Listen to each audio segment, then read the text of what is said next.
شعر کو حل کرنا یا شعر کا مطلب سمجھنا یہ سیکنڈری چیز ہے. شعر کو پڑھتے ہوئے شعر سے حظ اٹھانا، شعر کا لطف لینا اور شعر کی جو تاثیر ہے اس تک رسائی حاصل کرنا یہ ابلیت رکھتا ہے. تو اگر شاعری جو ہے وہ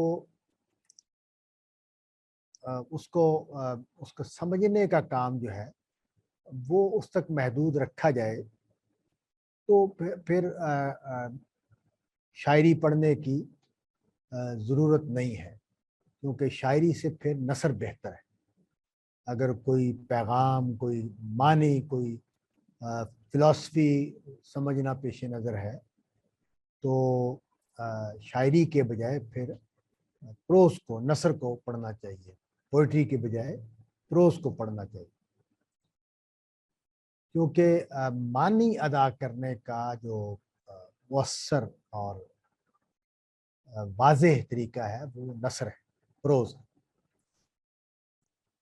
لیکن شاعری جو ہے وہ اپنے جو اس کی ادائیگی ہے اس میں جو چیزیں پیدا کرتی ہے لفظ کے اندر وہ اور ہے، وہ معنی سے زیادہ ہوتی ہیں، اور معنی اس کا ایک جزو ہے اور بڑے معنی بھی اس کا تقاضا. اچھی شاعری جو ہے اس میں بڑے معنی بھی ہوتے ہیں، لیکن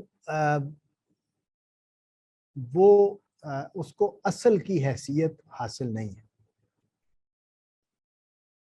جو لوگ شاعری کو پڑھتے وقت یہ توقع رکھتے ہیں کہ کوئی بڑا نقطہ، کوئی بڑی بات ہمیں معلوم ہوگی، تو ان سے میں یہ کہوں گا کہ وہ شاعری کے بجائے نثر کو پڑھیں. اور شاعری ان کے کام کی چیز نہیں ہے، اور شاعری کو اگر وہ اہمیت دیتے ہیں تو اس کی اہمیت کو سمجھنے کی ضرورت ہے کہ شاعری کی اہمیت کیا ہے اور شاعری کس پہلو سے نفس انسانی یا انسان کی خدمت کرتی ہے.